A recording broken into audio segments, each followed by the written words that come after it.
Welcome to the Steve Barkley Ponders Out Loud podcast.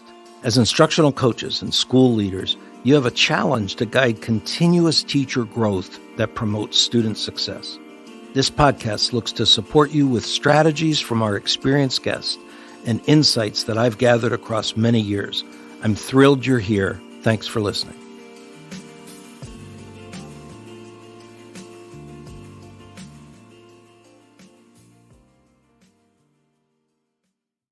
Opportunities for cognitive dissonance to challenge beliefs and values. I always love when I get an unexpected learning experience, especially one that has a continuing inquiry exploration as I engage in conversations with educators. This podcast comes from one of those experiences. I was looking for a podcast to listen to as I headed out for a walk, and I came across the Stanford Psychology Podcast titled Elliot Aronson, Cognitive Dissonance, Cooperation, and Juicy Stories About the History of Psychology. Elliot Aronson is an American psychologist known for his pioneering work in the fields of social psychology and cognitive dissonance. His research has explored the ways in which people's attitudes and beliefs can be influenced by various factors, including peer pressure, group dynamics, and cognitive inconsistencies. His studies have provided valuable insights into the psychology of prejudice and discrimination, as well as the mechanisms that drive behavior change and persuasion.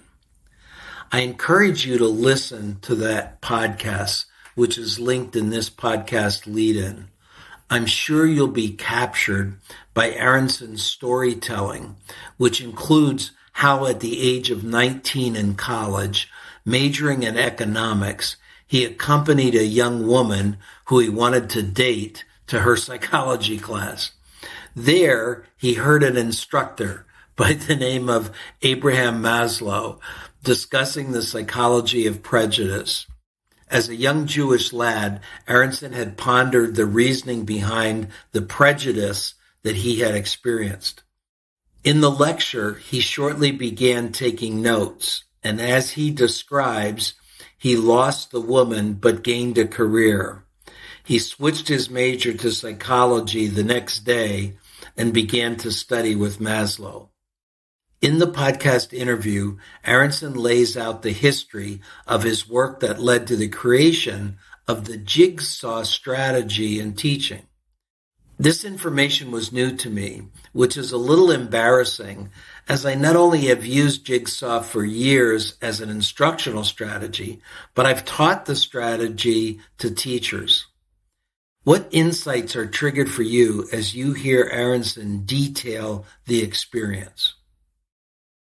The jigsaw classroom, I think the American way is competitive, and I think it's led to some really good things, but it's also led to some deficits. And people are forever, certainly in elementary school and junior high school and high school and college, forever trying to find someone that they can feel superior to.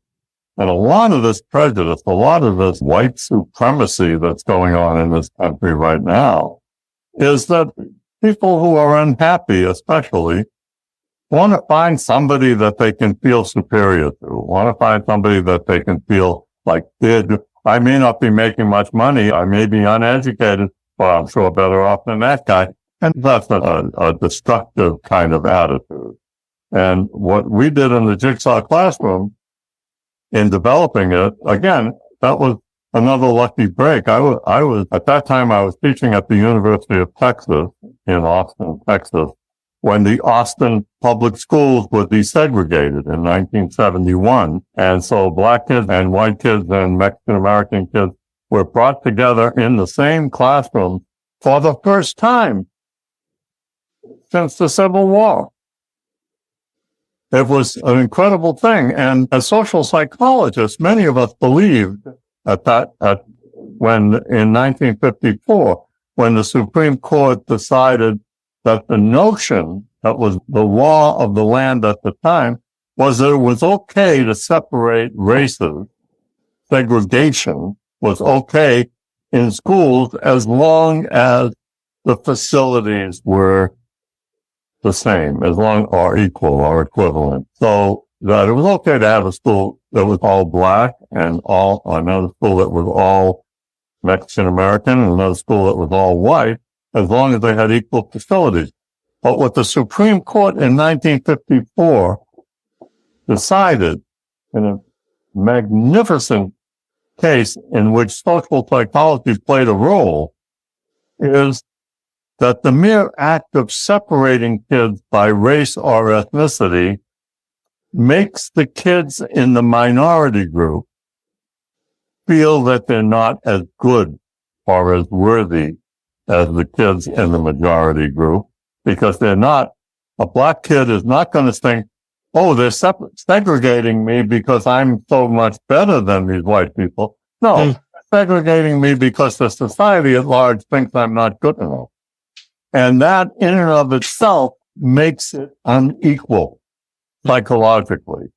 So you can never have separate but equal. You have built-in feelings of inequality, which makes the whole notion of segregation a lie.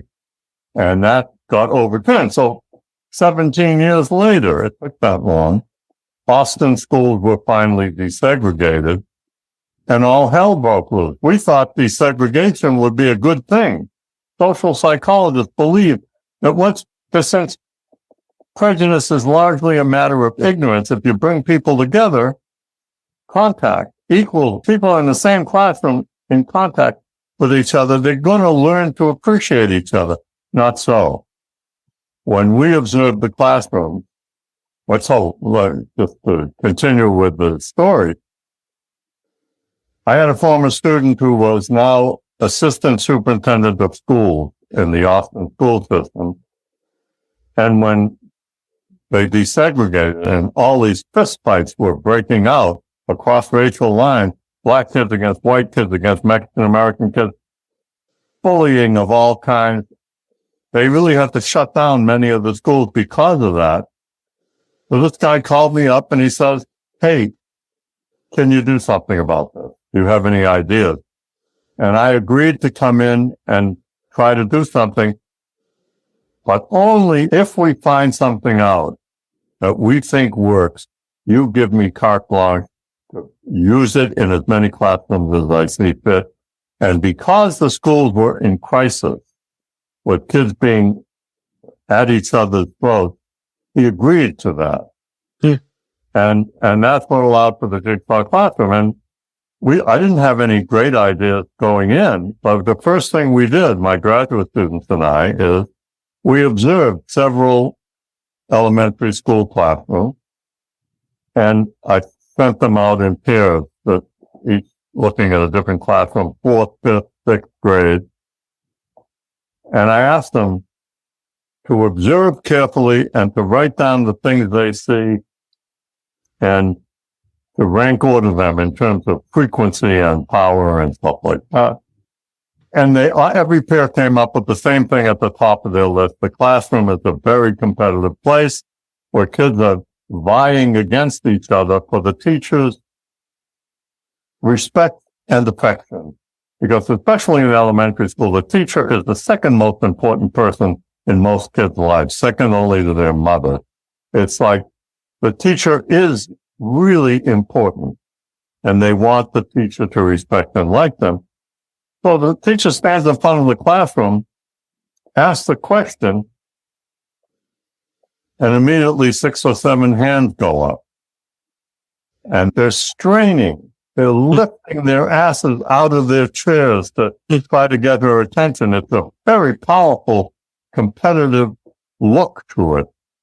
And the teacher calls on one kid. And when she calls on one kid, you can hear a groan go up from the other 5 or 6 kids that had their hands up because they missed the chance to show the teacher how smart they are. And if the kid comes up with the right answer, so they hate the kid that was called on. But what they hate worse is the fact that a lot of the other kids don't even have their hands up. And it turns out that after years of segregation, and the schools were never equal in any way in the poorer sections of town, the teaching wasn't as good, the curriculum wasn't as good, the facilities weren't as good. So the minority kids were not getting a good education. And when they entered, say, the 5th grade in a newly desegregated school, they were one full grade level in reading comprehension behind the white kids. The Mexican-American and African-American kids in the 5th grade were reading at the 4th grade level. Most of the white kids were reading at the 6th grade level. So they were almost 2 full grades behind. And so we're in this highly competitive situation. They were thrust into this situation where they were virtually guaranteed to lose. And after a while, they became sullen and they didn't even try to participate. It was a terrible situation. So what's the solution? It didn't take us long, but after observing these classrooms for a couple of days and all agreeing, I had 7 or 8 graduate students working with me on this. We all agreed that what we need to do is cut through the competition in some way. And that's how we invented the jigsaw classroom, which is breaking the groups up into small groups, taking the class of maybe 30 students into 6 groups of 5 or 6, depending upon the number of kids in the classroom. And then making an assignment. The reason it's called jigsaw is that, let's say, the lesson of the day, let's say this, in social studies, they're studying lives of great Americans. And the lesson of the day is the life of Eleanor Roosevelt. So we would take her biography, and if it's a 5-person group, we would break it down into 5 paragraphs. One paragraph would be her childhood and how she grew up. The second paragraph would be meeting Franklin Roosevelt. The third paragraph would be their marriage and while he was being Assistant Secretary of the Navy. The next paragraph would be he's elected president, Eleanor Roosevelt in the White House. And the final paragraph would be after Roosevelt's death, Eleanor Roosevelt in the United Nations and all the work she was doing there, et cetera, et cetera. And then each kid had 1 paragraph. Each kid takes that paragraph, reads it, doesn't have to memorize it, but learns it pretty well, and then meets with 1 kid from each of the jigsaw groups who has the same paragraph. And they talk about how they're going to present it to their jigsaw group. Really learn it well by discussing it and learn the best way to present it. And then they go back into their original group where each kid has a different paragraph and they go through it, reciting it to each other, asking questions about it, etc. And they help each other. Each one really has to now listen hard to the kid who's presenting in order to understand it and to ask questions if you don't fully understand it. And with this technique, we call it jigsaw because it's like putting together the pieces of a jigsaw puzzle to come out with the life of Eleanor Roosevelt. And the reason that we have kids work with other kids that have the same paragraph is that some kids don't have good reading skills. And by working with 4 or 5 kids that have the same paragraph, they're learning how they do it and they're gaining access to that wealth of information. And then they go back into their jigsaw group. The jigsaw group was arranged on purpose to have boys and girls in it, to have African Americans, Mexican Americans, and Anglo kids in it so that you get a lot of diversity in each jigsaw group. And what we found was after only 6 weeks, first of all, the teacher sees it within a week or 2. The atmosphere in the classroom changes immensely. Kids are now talking to each other. Black kids and white kids are talking to each other. In the schoolyard during recess, they're playing together rather than being in white groups, black groups, Mexican American groups, really just hanging out with their own ethnicity. There's now total integration, total mingling, and that just took place within 4 or 5 weeks. But within 6 weeks, when we actually collected the data, we found prejudice went down. We found that learning increased tremendously. They learned the material better than a control condition, which consisted of teachers who were designated as some of the best teachers in the school system, teaching in the traditional way. And the jigsaw was being taught by a random sample of teachers who we designated to be in that condition. So prejudice was down, learning increased, the self-esteem of minority kids improved, and the empathy of kids, the empathic ability of kids improved. When we gave them tests of empathy, they were much more able to put themselves in the shoes of another person. Why? Because if you're competing in a classroom, the only person you really need to pay attention to is the teacher. And you want to make sure she knows how smart you are. So you don't have to really pay attention to any of the other kids. They're just noise as far as you're concerned.